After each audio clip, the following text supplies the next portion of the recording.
di filmnya. Tunggu aja ya kali ini. Jadi benci sama Brian. Yes, mudah Tapi kalau sama gua karakternya guys, ya beda banget sama aku ya. Kalau gue jadi fans lu tetap aja nggak apa-apa. Brandon Enjong tapi aku tetap suka.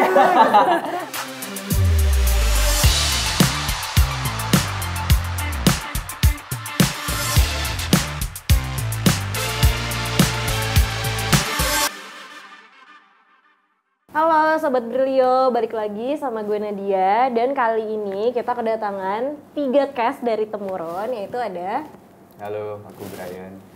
Halo, saya Miantiara. Kiki Narendra. Wih, ganteng. apa kabar nih kakak-kakak? Baik. Brian kan, Alhamdulillah. makasih ya Brian udah gak bosen-bosen loh, dia selalu datang Terima ke kasih udah Brilio undang terus, udah bantuin promo terus. Ya udah ada Kak Brian, udah ada Kak Kiki, dan ada Bu Mia. Nih aku kayak udah excited banget nih karena aku udah lihat trailernya Temuron. Oke. Udah lihat posternya juga. Oke. Aku ngerasa dia beda lah. Kayak horor-horor sebelumnya gitu kan. Kamu pas rilis poster sama trailer ada kamu kan? Ada kan kita Datangnya, ketemu. Jadi yang membuat kamu berbeda ngelihat itu apanya?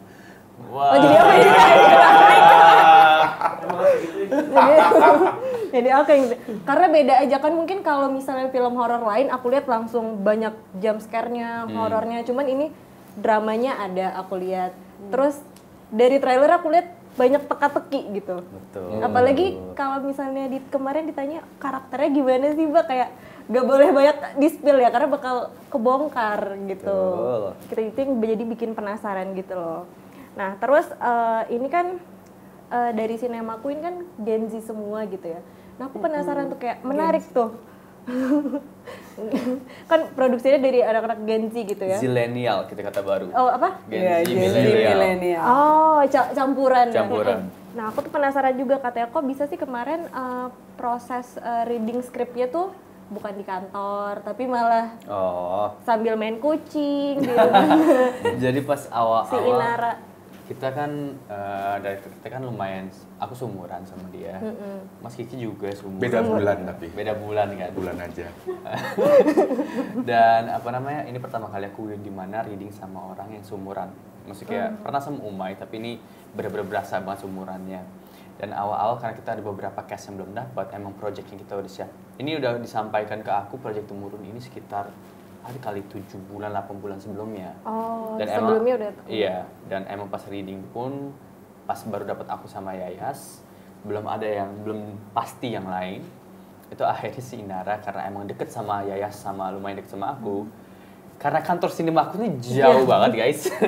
Semua orang yang ke sinema aku ngerti kayak untuk beberapa orang jauh. Jadi emang akhirnya Inara menawarkan kayak mau di rumah aku aja nggak? Rumah dia tuh daerah mana tuh, tengah-tengah Jakarta lumayan. Ya udah kita ke sana aja. Dan pas di sana reading di dalam kamarnya dia ada kucing banyak, gemes-gemes. Jadi sambil main kucing, sambil ngomongin karakter. Jadi belum masuk ke skrip banget itu. Coba beberapa adegan, ngulik-ngulik beberapa base dari karakter Sena sama Dewi. Dan pas udah dapat Kamian, Bang Kiki dan yang lain udah masuk ke kantor sinemaku. Oke, terus buat Mas Kiki sama Mbak Mia nih kan di direct sama umurnya yang jauh lebih muda gitu. Enggak jauh Oh, lah. enggak jauh. Enggak jauh lah. Yang beda bulan aja ini. Mungkin nextnya kita bikin film Denial juga. Forever 21. Nah itu gimana sih rasanya di direct sama yang jauh lebih muda gitu? Dan bekerja sama-sama Inara ini. Kan Inara masih 25, sekitar 25 tahun gitu. Mian. Yang lebih muda dulu ya. Oke. Menyenangkan. Inara bukan gini. Inara itu adalah seorang sutradara perempuan yang tahu maunya apa. Jadi dia sangat tahu maunya apa. Jadi dari komunikasi, dari cara dia presenting visinya dia terhadap film ini gitu juga sudah sangat jelas gitu. Dan kami juga diberikan ruang untuk diskusi, untuk mengembangkan lagi ceritanya dan karakter-karakternya gitu. Dan buat saya nggak ada masalah sih dari umur gitu ya. Seorang sutradara dia tidak harus umurnya sama atau mendekati gitu. Jadi yang penting dia tahu maunya apa. Karena itu sangat penting untuk dia bisa mengkomunikasikan visinya dia ke pemain-pemainnya. Tapi Mbak Mian, apakah pertama kali di direct sama yang jauh lebih muda, apa udah pernah juga sebelumnya? Udah pernah. Oh, udah pernah. Dulu, iya, jadi waktu itu saya juga suka ikut project-project mahasiswa gitu. Oh iya. Jadi kami berdua gitu. Jadi memang bukan sesuatu yang baru dan selalu ada kalau bekerja dengan teman-teman yang umurnya lebih muda itu memang ada satu energi yang lain gitu. Justru malah kalau yang sama lebih muda gitu, lebih semangat ya Mbak. Ada semangatnya beda sih gitu. Cuman kayak ayo kita kerjaan ini bareng-bareng, ada semangat itunya gitu. Dan Inara buat saya seorang sutradara yang punya nilai plus karena itu tadi dia punya kemampuan untuk mengkomunikasikan dan dia tahu maunya apa gitu. Oke. Kalau Mas Kiki sendiri gimana? Iya, sama Bu Mian. Sebenarnya bukan masalah usianya gitu, tapi begitu aku ditawarin proyeknya, aku ketemu Inara tuh dulu waktu dia masih jadi astradanya Umay di Kukira Kau Rumah. Nah, terus sudah pernah melihat cara kerjanya Inara seperti apa. Terus dia nawarin aku, Mas, ini aku ada project film pertama gue, I'm in. Begitu dikasih skripnya, terus ngobrol, ini kelihatan bahwa projectnya sangat well design gitu. Benar-benar dipikirin semuanya tuh. Kita tuh kayak waktu reading tuh ada presentasi. Kenapa ini seperti ini? Kenapa ada warna ungu di sini? Semuanya tuh on purpose, bertujuan gitu. Jadi gue melihat potensi Inara di sini sangat besar sekali. Di tengah semakin banyaknya sutradara-sutradara wanita di Indonesia, Inara ini mungkin yang paling muda kali ya. Untuk film panjang pertama yang paling muda, umur 25 tuh siapa ya dulu? Dini juga umur berapa gitu. Jadi gue senang sekali bisa ada di project ini karena apalagi bersama Sinemaku ya, waktu Umay pertama film panjang gue ada, sama Inara gue ada, energinya, keliaran berpikirnya tuh kadang kita juga suka terkagum-kagum gitu sama, wah gila nih kenapa bisa mikir ke sini ya, sementara gitu. Nah bener, gue sama Bu Mian tuh beberapa kali dapat project bersama teman-teman mahasiswa untuk mengerjakan tugas akhir kampus film segala macam. Mungkin yang membuat berbeda dari sutradara lain, Inara tuh orangnya teratur banget gitu. Dan dia tahu gue pengennya ini, gue harus mencapai ke situ seperti apa. Step-stepnya tuh jelas sekali. Dan itu terlihat pada saat kita syuting. Kita juga terbantu, terus beberapa teman-teman DOP segala macam itu tuh juga support gitu. Kita merasa bahwa ini sebuah project yang benar-benar disupport oleh berbagai pihak. Ya bisa dilihat dari trailernya gitu. Jadi walaupun Inara sendiri masih muda, tapi dia benar-benar well prepare dengan semuanya gitu ya, benar-benar sungguh-sungguh lah, dan kerjanya juga bagus gitu kan. Nah, dilihat kan dari sutradara, dari produsernya juga, terus dari castnya juga kan kebanyakan kayaknya lebih ke Gen Z milenial nih. Apakah emang film Temurun ini pendekatannya ke Gen Z milenial atau gimana? Sebenarnya aku nggak tahu ya. Bukan Gen Z, enggak juga. Justru menurut gua pemainnya lebih banyak yang seusia kita ya Bu. Karena sama yang muda, sih. Iya, balance sih. Sama ya. Balance. Because aku juga kurang suka dengan kalau bilang Gen Z Gen Z milenial tuh kayak langsung semua masalah anak Gen Z, masalah orang milenial itu sama semua. Enggak juga. Tergantung mereka dari daerah mana, how they brought up, apa masalah keluarganya dan lain-lain kan beda-beda cara. Banyak kok yang bisa dibilang ada beberapa menurut aku yang seumuran aku, cara pikirnya, cara pandang tentang masalah tuh dewasa. Ada juga yang milenial atau Gen X atau baby boomer yang malah cara pikirnya sangat childish. Jadi emang gak bisa dibilang oh ini karena ini masalah Gen Z banget. Enggak, ini masalah emang temurun ini cerita tentang masalah a dysfunctional family. Dysfunctional family yang punya setiap keluarga tuh pasti ada rahasia-rahasia. Iya, benar-benar. Ada masalah mungkin karena kemauan diri sendiri, egoisnya, cara komunikasi yang kurang baik, cara menyampaikan apa yang mereka inginkan kurang baik. Jadi it's not only karena ini bakal banget dirasakan anak-anak Gen Z, enggak sih. Menurut aku orang siapapun itu yang mungkin punya masalah seperti di temurun, yang kalau emang punya masalah seperti temurun, I'm sorry for you guys. Tapi ya bisa dirasakan, enggak lintas generasi lah. It's not only Gen Z doang.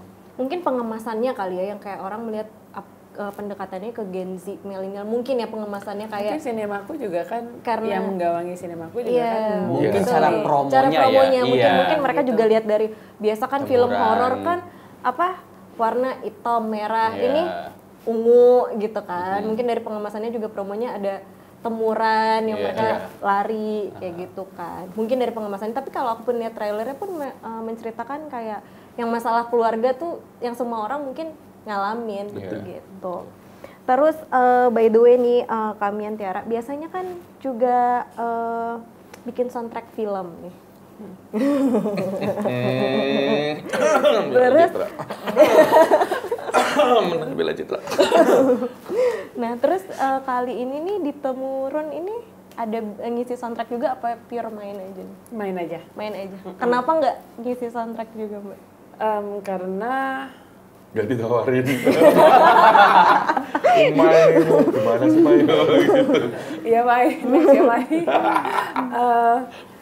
Soalnya yang untuk ini Temurun memang sudah disepakati dari awal, bahkan sebelum mulai syuting udah ada obrolan yang bikin musiknya itu Mas Andi. Mas. Bukan. Andi Rianto. Andi Rianto tuh saudara sepupu gua.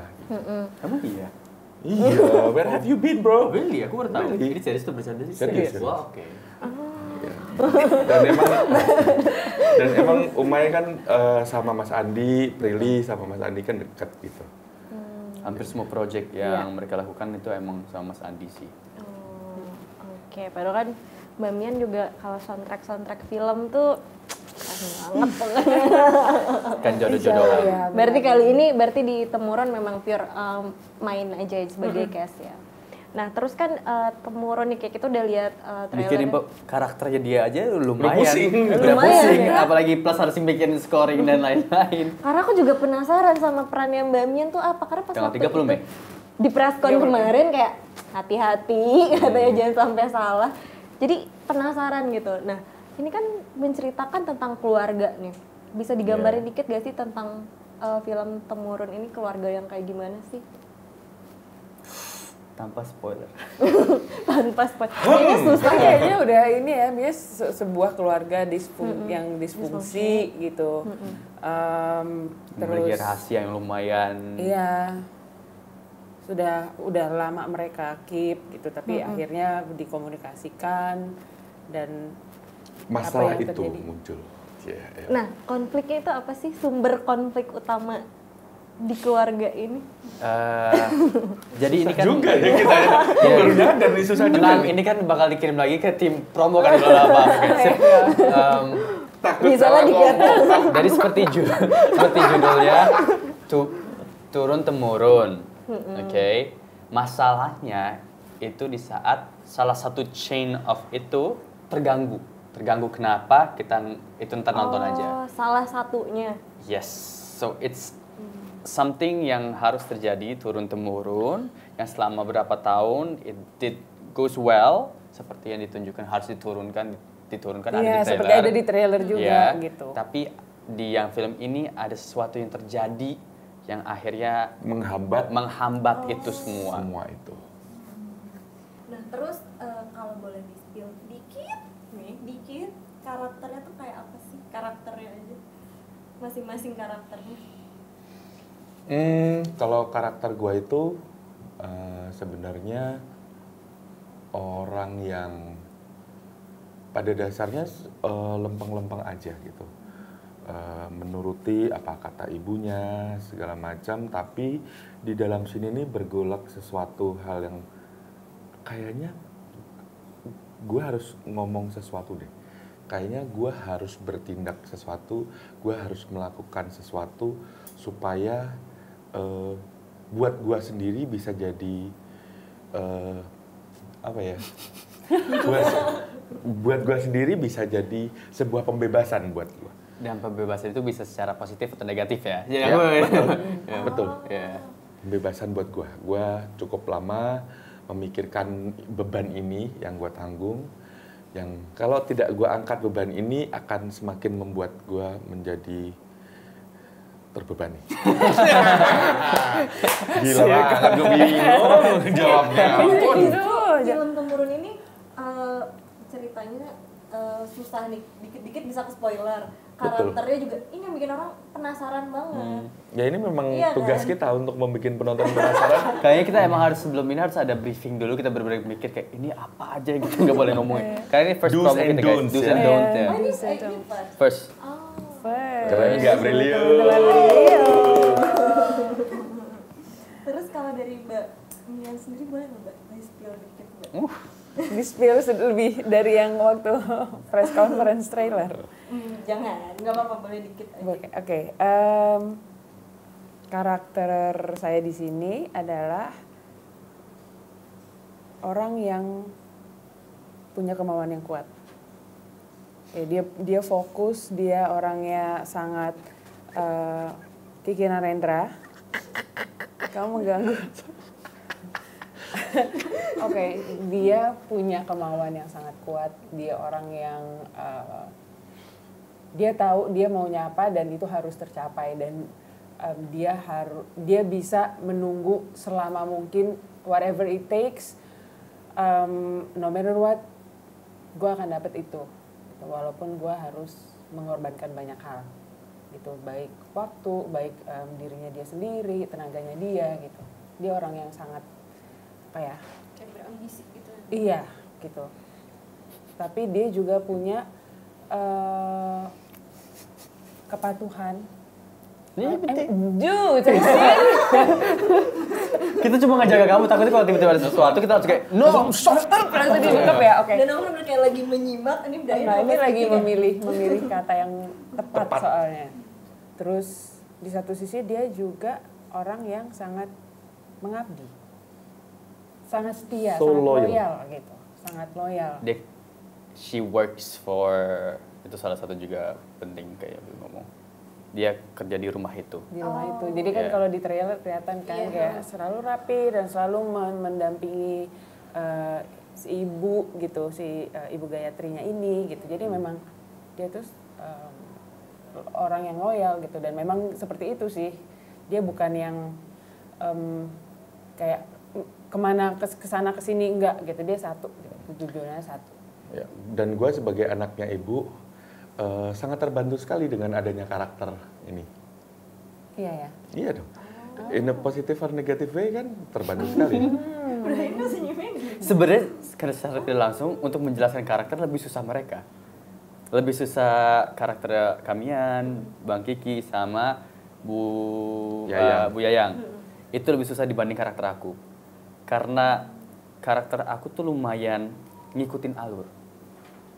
Mereka yang membuat alurnya, membuat ceritanya.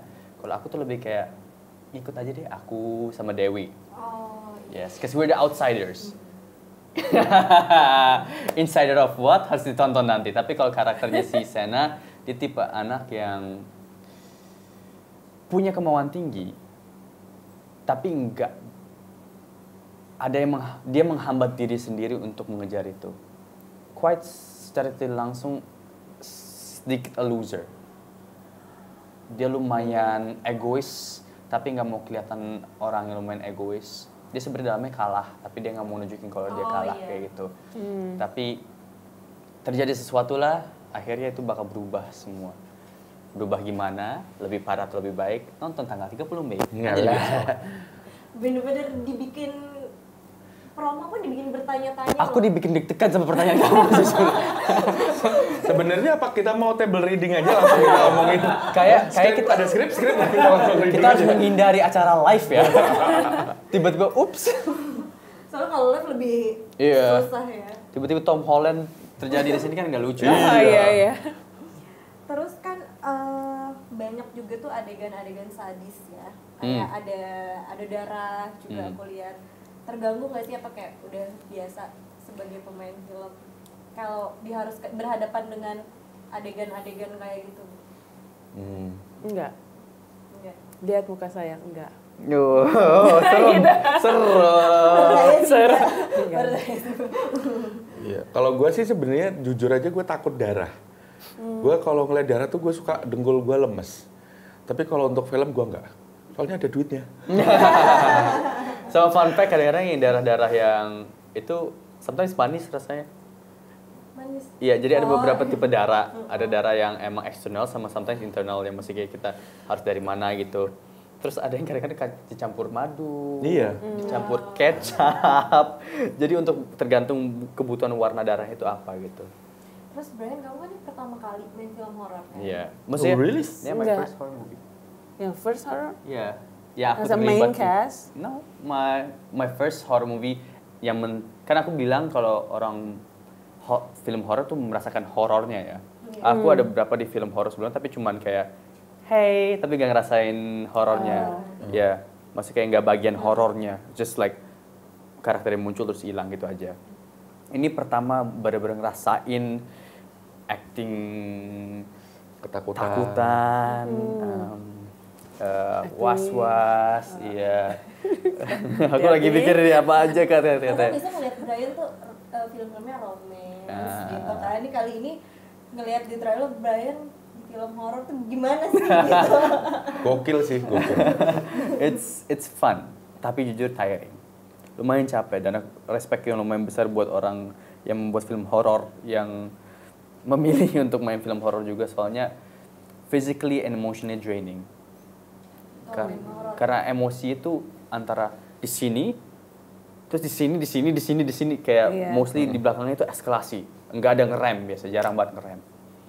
Ya. Kira-kira kalau di film Tom Brian, kalau film-film kamu yang lain kan mungkin cewek-cewek Brian, Ini bakal dibenci. gitu ya. Kalau ini berarti Ini bakal dibenci. Bakal dibenci. Berarti Hopefully ya, mudah-mudahan dibenci ya. Karena emang karakternya, maaf kata ini boleh di-beep ya. Gitu. Dia emang lumayan ngeselin banget. Sangat egois, sangat apa sok idealis dengan apa yang dipengen gitu. Tapi bakal ada sesuatu yang terjadi ke dia. Yes, di filmnya. tunggu aja ya kali ini. Jadi benci sama Brian. Yes, Tapi mudah-mudahan kalau sama gua karakternya guys, ya beda banget sama aku ya. Kalau gue jadi fans lu tetap aja nggak apa-apa. Brandon Enjong tapi aku tetap suka. Terus akan ada set kandang sapi itu ya. Nah itu real atau fiktif? Itu benar. Itu Bener. beneran anak sapi. Iya. Dari kandang sapi. Itu salah satu chain kandang sapi yang bagiin steak yang lumayan luas di mana-mana. Iya. Dan gara-gara itu kayak aku nggak bakal makan di tempat itu lagi. Bukan karena nggak bersih apa, tapi kayak aku kenal kamu kayak gitu. Sempat elus-elus sapinya. Iya, kita elus. Aku selama lagi tunggu take, aku dijilat-jilat sapi terus. Iya tuh sapi-sapi pada iseng nggak tahu kenapa. Dan sapi itu kan matanya kan sayu ya. Iya, kayak Itu kan kalau kind ngeliat- eyes. Terus ngeliatin aku adegan guling-guling di kandang sapi yang bau makanannya fermentasi gitu. Medium rare. Berarti Mbak Mian dan Mas Diki juga ngalamin ada di scene Semua. di kandang Ada. sapi itu. Ada lokasinya. Yang lagi dialog tiba-tiba diganggu. Oh, kendala suara tuh lumayan tuh. Seru sih. Dan tempat pemotongan hewannya itu bersih. Sangat bersih. Jangan dibayangkan bau, kotor, enggak. Bersih sekali, bersih dan nggak sebau yang kita bayangkan ya. Karena begitu potong, mereka tuh punya SOP yang potong selesai bersihin set pakai air segala macam jadi clean terus Profesional. kering bersih. Jadi pertama teman-teman juga datang ke sana, terus ngelihat tempat pas reki gitu, oh ini bersih banget. Akhirnya justru harus di kotor-kotorin gitu. Oh, justru Karena terlalu bersih. mereka bersih setelah pemotongan sapi gitu, mereka selalu bersih jadi nggak ada bau seperti yang tadi diceritain sama Kiki kan. Terus malah harus dibikin kotor gitu. Terus kalau di pabrik daging itu juga Jadi satu ini Satu kandangnya, area. sini Oh, satu kandang, di sini pemotongannya. Oh. Jadi emang quite quick. Jadi emang daging kan nggak boleh terlalu lama juga kan. Iya. Jadi langsung pas udah dibawa langsung dipotong, langsung directly. Pas dipotong pun maaf ini agak grafik, ototnya masih gini-gini. Oh gitu ya masih. Masih ada beberapa gerakan kecil-kecil Oh. karena it's so fresh gitu. Berarti pas Tapi itu seru. real ya? Seru sekali. Enggak, aku nggak suka. Aku lihat ikan digetok aja nggak bisa ya. Tapi emang itu humane ya, bukan maksudnya kayak disiksa, enggak. Ini baru langsung serap cepet, tapi aku enggak. Aku lihat ikan digetok aja aku kayak, aduh nggak bisa. Apalagi. Adegan itu menguliti sapi gitu tuh Iya. pertama kali gue pikir, aduh bisa nggak ya? Tapi setelah gue kulitin begitu cut gue pasti, ya enak seru. Jadi enjoy ya. Iya. Mas, kita mah harus take lagi. Oh iya lupa. Udah habis ini dagingnya. Terus sebelum lanjut lagi, kita bakalan ada games yang Wow. Tebak saldo, bukan? Aku keluar dulu deh kalau gitu. Terima kasih. Di dalamnya ada satu kata yang harus dideskripsiin tapi jangan di-spill. Terus ada yang satu enggak ada dapat Ada apa-apa. satu beda. Satu Udah beda. boleh dibuka? Boleh. Oh, satu beda. Satu orang beda. Jadi nanti tujuannya adalah menebak siapa yang berbeda. Oh. Jadi Ya, semakin kelihatan. aku kira ada satu yang nggak dapat apa-apa itu seru tau. Gak apa-apa lanjut. Ya. Next deh. Om pimpala Ayum gambreng. Kamu dulu. Iya benar. Clockwise ya, jadi ke Mas Kiki. Keluarga. Kamu keluarga. Iya, Mas Kiki. Money. Diteruskan. Bahasa Inggris boleh nggak sih? Boleh, boleh. Birthright. Hamil di sebelah kanan maksudnya. Enggak dong. Gimana sih, Pak? Birthright apa sih bahasa Indonesia-nya? Bahasa Indonesianya apa? Kata lain deh. Susah nih. Kayak film Temurun bisa. Oke. Surat. Incaran. Iya. Tanda tangan. Sumber masalah. Warisan. Cekcok. Asik. Nggak boleh sama ya ininya. Nggak boleh. Nggak boleh. Kamu cok-cek boleh. Piscok. Piscok. Bukan piscok. Pengacara.